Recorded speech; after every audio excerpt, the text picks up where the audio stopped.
Hello, and welcome to Flip the Coin Onto Its Edge. I am your host, Michael Papaw Newton. I've studied philosophy, classic and ancient mythology, spirituality, science, religions like Christianity, Judaism, Wicca, Kabbalah, Buddhism, and Taoism for over 20 years. Thanks for tuning in. Remember to leave all preconceived notions, opinions, and beliefs at the door. Open up. This is episode number 11, and today we're exploring an exciting question. Where are the others? We'll be wrapping up this discussion with some fascinating insight. In this captivating episode, we delve into intriguing topics like colonization of outer space and the fascinating panspermia theory, inviting you to join us on this journey of discovery. Just a reminder, tap the button to follow this podcast. Now, into our show.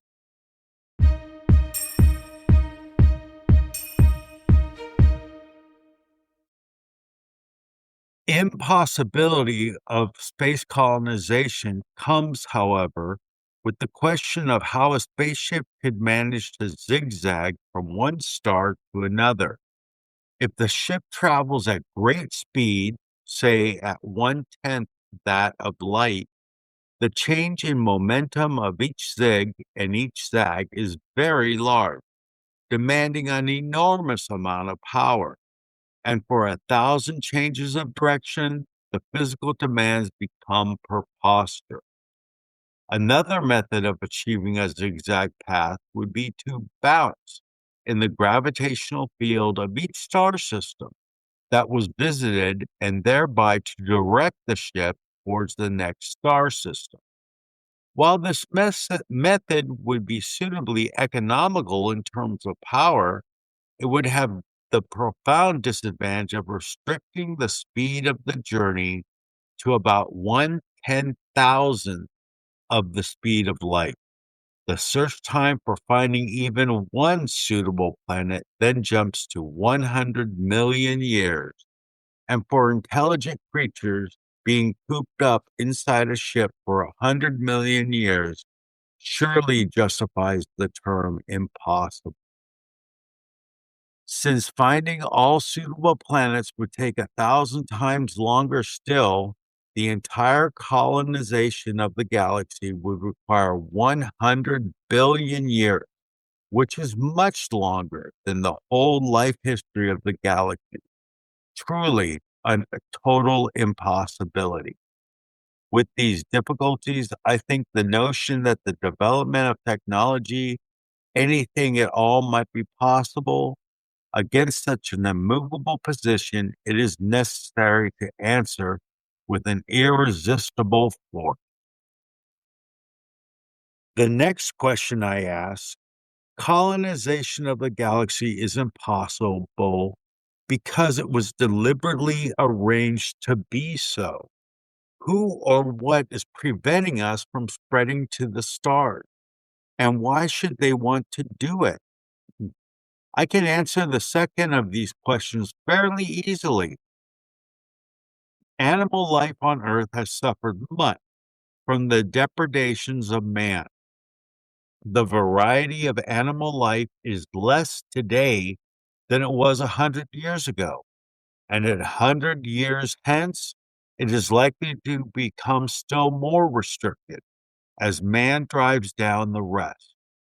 If a dominant animal were in the absolute sense the best, you might argue that it was just bad luck on the others, the drive towards improvement having unfortunately made them obsolete.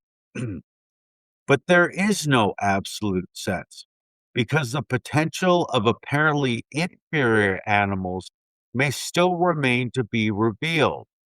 So it was for the early mammals, our distant ancestors, in the days of the dinosaurs. If the dinosaurs had eliminated all mammals, the eventual potential of man would have gone unrealized. It would be likewise if a temporarily dominant form of cosmic life were able to colonize the whole of the galaxy. One form would eventually become supreme, and all eggs would then be in one basket, not necessarily the best basket ultimately, nor the best egg. No controlling intelligence in the galaxy would therefore permit the first life form that managed to attain a particular level of technology to go on from there to eliminate the rest. But do we know there was a who or a what? A controlling intelligence? Of course, we have no such certain knowledge. Otherwise, we would all have grown up with a keen awareness of it. But interestingly, we have here one clue at least, which provides an affirmative answer to the question. The seemingly insufferable difficulties of space travel suggest an intention to keep us fixed at home in our own solar system. And the physical nature of our part of the universe, as well as the basic rules of physics and chemistry, have a warning look about them, like barriers designed to isolate intelligent life. This means that for us, unlike the situation for humble microorganisms, deep space travel is probably a stark impossibility. Only in fairy tale world of space warps and the like can there be travel on an interstellar scale. And although these fairy tale concepts have been accepted by the public to a considerable extent by being commonplace in science fiction, no amount of entertaining stories or snappy jargon can make them plausible. The truth rests with Sir Richard Woolley, a former astronomer who curtly announced space travel is bunk, to the delight of the media, which specializes in catching the fish that swims against the popular tide.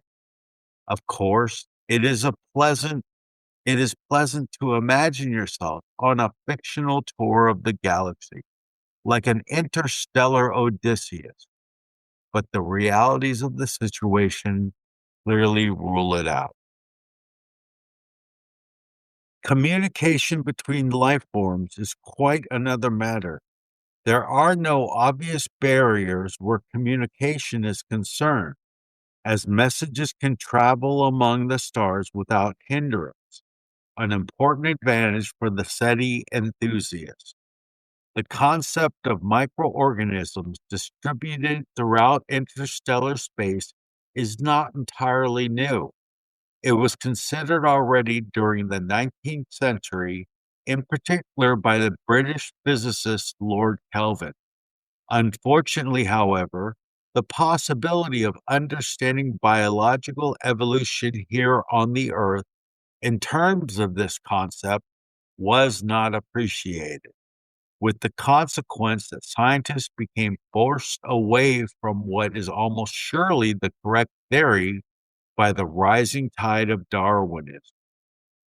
This was in spite of a valiant effort early in the 20th century by Swedish chemist Svante Arrhenius to support the panspermia theory by carefully reasoned arguments. The panspermia theory is the hypothesis that life on Earth originated elsewhere in the universe and was delivered by sources like comets, asteroids, and meteoroids. This theory proposes microbial life or its chemical precursors traveled through space and seeded planets. Modern support comes from experiments showing that microbes and spores can survive the vacuum and radiation of space. If the concept of microorganisms traveling in space is in disfavor, it is not because physics or the microbiological facts are unfavorable. Indeed, quite the reverse. A protective skin of carbon, a few hundred thousandths of an inch thick, is sufficient to shield microorganisms against damage by ultraviolet light, so they are automatically self-protecting. Furthermore, although not all microorganisms have the enormous resistance to X-ray damage, as the bacterium nicknamed Conan the bacterium, an extremophile and one of the most radiation-resistant organisms known. It can survive cold, dehydration, vacuum, and even acid, and the bacteria respond to stressors like microgravity and radiation. Also, Pseudomonas, a rod-shaped bacterium, can survive and even thrive in space by adapting to its unique conditions. The bacteria responds also to stressors like microgravity, radiation, and is also able to change its nutrient availability, making them a potential health risk for astronauts. There are usually some individuals of every kind of microorganism which turn out to have far greater resistance than the average for their species. Indeed, just as great as the Conan the bacterian bacteria and Pseudomonas. So far from being destroyed by radiation, the enormous resistance of microorganisms to radiation shows that they must be space travel. They could have been distributed by meteorite, comet, asteroid, which brought microorganisms to the Earth, is said to have visited our planet several billion years ago. And so the central action of the theory is long past. But as we have seen earlier, most verifiable theories require action in the present. Geology, for example, might seem as dead and done with a science as you could possibly find with all its action in the past. Yet the theory of plate tectonics, which suggests how over millions of years the Earth's land masses have reached their configuration today, is borne out by very violent action in the present. Every earthquake and volcanic explosion confirms the theory is right. By contrast, if there is a controlling intelligence involved, matters become infinitely more subtle than modern science allows. There is no need for the others, UFOs, spaceships, or flying saucers, or even the lightning strokes of Zeus. For cosmic control of life, the most delicate, imperceptible touches are sufficient, so long as the touches are intelligently guided. Interstellar dust is rich in organic compounds and can have mantles of ice or volatile organics. These layers could act as a buffer with the sublimation of the surface material, helping to regulate the internal temperature during atmospheric entry.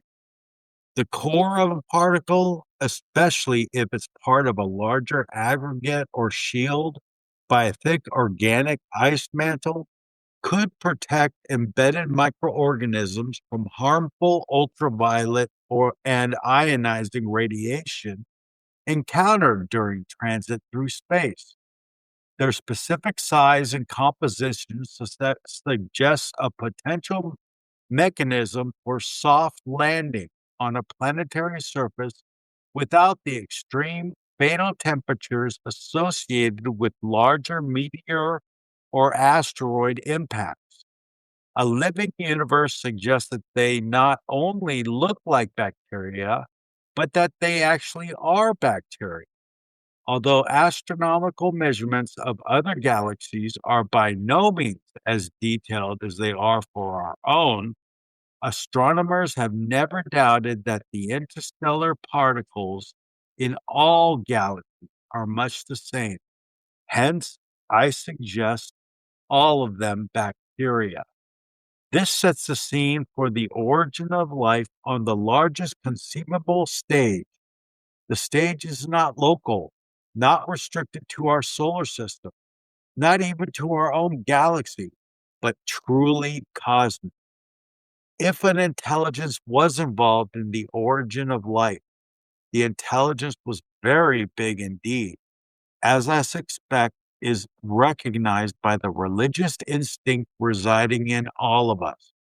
The instinct that whispers in some remote region of our consciousness.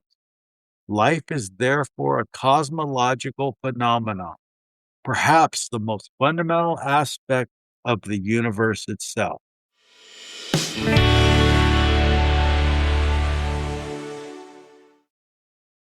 That's all we have time for. Thanks for tuning into this week's episode. Today, we enjoyed a meaningful conversation about the challenges of space colonization and the fascinating details of the panspermia theory. We discussed how microorganisms might have started life on Earth from space, which was truly intriguing. I'm excited about our next meeting, where we'll explore even deeper questions about our reactive nature, a trait prevalent in our world, and how it might be preventing us from embracing the light mentioned in episode 9. I advise you not to believe anything you hear in this podcast. Test it out in your life. It has to work for you. Believing means there's already an element of doubt. The secret to success is to know the laws of life, not to believe in them. When you test these laws and principles, you will come to know. For your own benefit, make room for compelling new ideas. This will allow you to understand and evaluate the teachings more effectively. Quick reminder, click the button to follow this podcast. Remember, God woke you up this morning for a reason. Now go out and find out why.